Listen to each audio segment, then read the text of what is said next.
நமச்சிவாய சிவாய நம. அனைத்து தமிழ் உள்ளங்களுக்கும் கனிவான வணக்கங்கள். சூரியன் மகரம் ராசியில் சஞ்சரிப்பது தை மாதம் என்று அழைக்கப்படுகிறது. இதனை மகர மாதம் என்றும் அழைப்பார்கள். மகர ராசிக்குள் சூரியன் நுழைவதே மகர மாதம் ஆகும். பொதுவாக எந்த ஒரு நல்ல செயலையும் தை மாதத்தில் ஆரம்பிப்பதுதான் வழக்கம். இம்மாதத்தில் தான் சூரியன் தன்னுடைய வடதிசை பயணத்தை தொடங்குகிறார். உத்தராயண காலம் ஆரம்பமாகிறது. அதாவது தேவர்களின் உலகிற்கு தட்சிணாயனம் எனப்படும் 6 மாத இரவு காலம் முடிந்து உத்தராயணம் என்னும் 6 மாத பகல் காலம் ஆரம்பமாகும் என்பதே தை மாதத்தின் பெருமையாகும். தை பிறந்தால் வழி பிறக்கும் என்பார்கள். உத்திராடம் சிறந்த நட்சத்திரம். உத்திராடத்தில் பிள்ளையும் ஊர் எல்லையில் கொள்ளையும் என்பது பழமொழி. அதாவது உத்திராடத்தில் பிள்ளை பிறந்தால் உடனடியாக அவர்களுக்கு அருகிலேயே நிலம், வீடு அல்லது விளைநிலம் வாங்கும் யோகம் உண்டாகும்.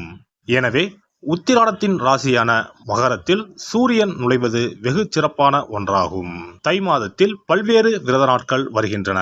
அவை தை வெள்ளி, தை அமாவாசை, தைப்பூசம், ரத சப்தமி, பீஷ்ம அஷ்டமி என பல்வேறு சிறப்பு வாய்ந்த நாட்கள் தை மாதத்தில் வருகின்றன. பல்வேறு சிறப்புகள் கொண்ட இந்த சீர்மிகு தை மாதத்தில் உங்கள் ராசிக்கான பலன்கள் என்ன என்பதனை அறிந்து கொள்வோம். தை மாத கிரக நிலைகளை பார்க்கும்போது சுக்கிர பகவான் விருச்சிகம், தனுசு, மகர ராசியில் பயணம் செய்கிறார். புதன் மற்றும் செவ்வாய் பகவான் தனுசு மற்றும் மகர ராசியில் சஞ்சாரம் செய்கின்றனர். சூரிய பகவான் மகர ராசியில் 29 நாட்கள் சஞ்சாரம் செய்கிறார். கும்ப ராசியில் சனி பகவானும், மேச ராசியில் குருவும், மீன ராசியில் ராகுவும், கன்னி ராசியில் கேது பகவானும் பயணம் செய்கின்றனர். சந்திர பகவான் சதயம் நட்சத்திரம் 4ஆம் பாதம் கும்ப ராசியில் இருப்பதன் மூலம் இந்த சீர்மிகு தை மாதம் ஆரம்பம் ஆகிறது.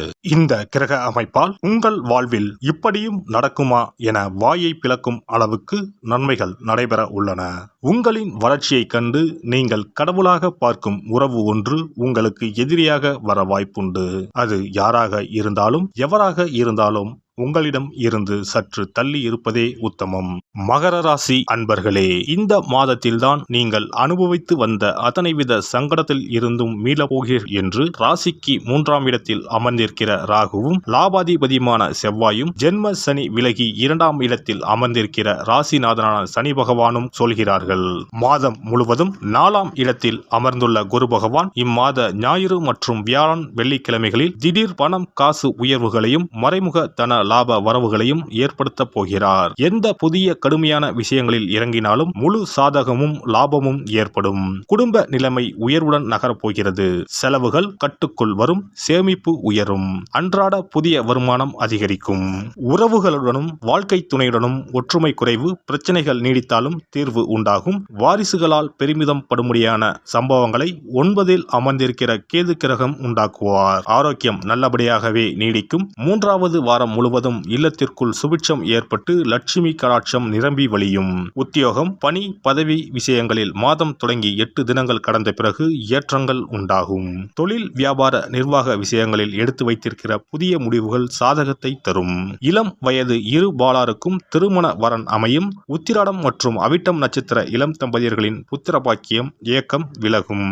இம்மாதம் 1, 4, 7, 9, 16, 22, 25வது நாட்களில் கனவு பூர்த்தியாகி சாதக மேன்மைகள் ஏற்படுகின்ற இனிமையான மாதம் இந்த தை மாதம்.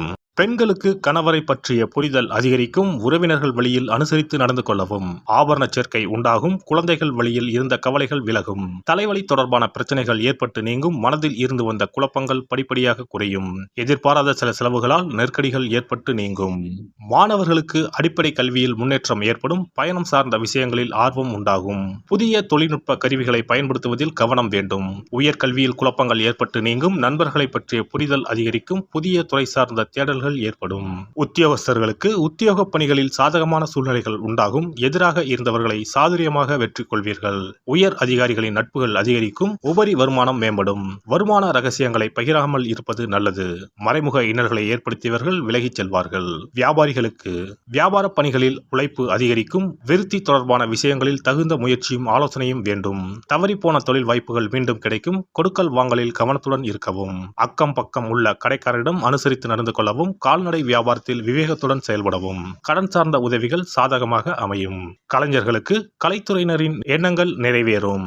செயல்பாடுகளில் ஒருவிதமான நேர்த்திகள் வெளிப்படும். புதிய நபர்களின் அறிமுகத்தால் நன்மைகள் உண்டாகும்.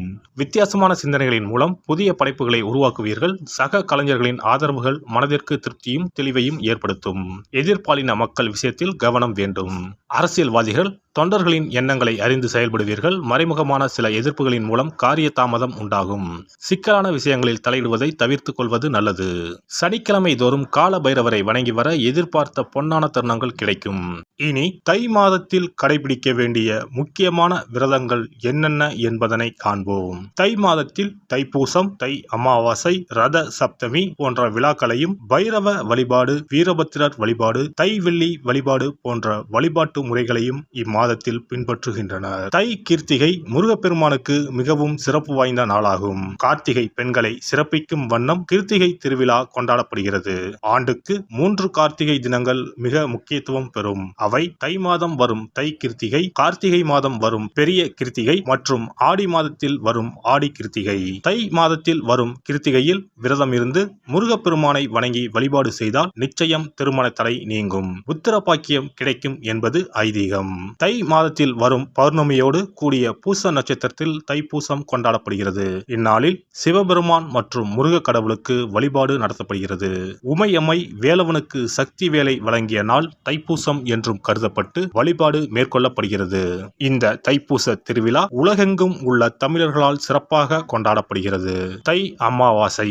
தை அமாவாசை அன்று மக்கள் தங்கள் முன்னோர்களுக்கு தர்ப்பணம் எனப்படும் வழிபாட்டினை மேற்கொள்கின்றனர். ஆறு, குளம், கடல் போன்ற நீர்நிலைகளில் இவ்வழிபாடு மேற்கொள்ளப்படுகிறது. தை மாத அமாவாசையும் ஆடி மாத அமாவாசையையும் மகாலய அமாவாசையையும் முன்னோர்களுக்கான வழிபாட்டிற்கு உகந்தவை என கருதப்படுகின்றன. இவ்வழிபாட்டின் மூலம் தாங்கள் செய்த பாவங்கள் நீங்குவதாகவும், குழந்தை பேறு, குடும்பத்தில் ஒற்றுமை, சுபிட்சம், மகிழ்ச்சி ஆகியவை கிடைப்பதாகவும் கருதப்படுகிறது. ரத சப்தமி. ரத சப்தமி என்பது தை மாதத்தின் வளர்பிறையில் வரும் சப்தமி திதி அன்று கொண்டாடப்படுகிறது. இந்நாளில்தான் சூரியன் தனது வட அரைக்கோள பயணத்தை தொடங்குகிறார். இந்நாளில் விரதம் மேற்கொள்வதால் ஆரோக்கியம், நோய் இல்லாமை, செல்வம், புத்திரப்பேறு, நீண்ட ஆயுள், பகைவர்களை வெல்லும் சக்தி, வெற்றி, நிலம், தானியம், புண்ணியம் ஆகியவை கிடைக்கும். மேலும் மனக்கவலை, வியாதி ஆகியவற்றை நீக்கும். வழி இல்லாமல் தவிக்கும் போது வழிகாட்டும் இந்த ரத சப்தமி.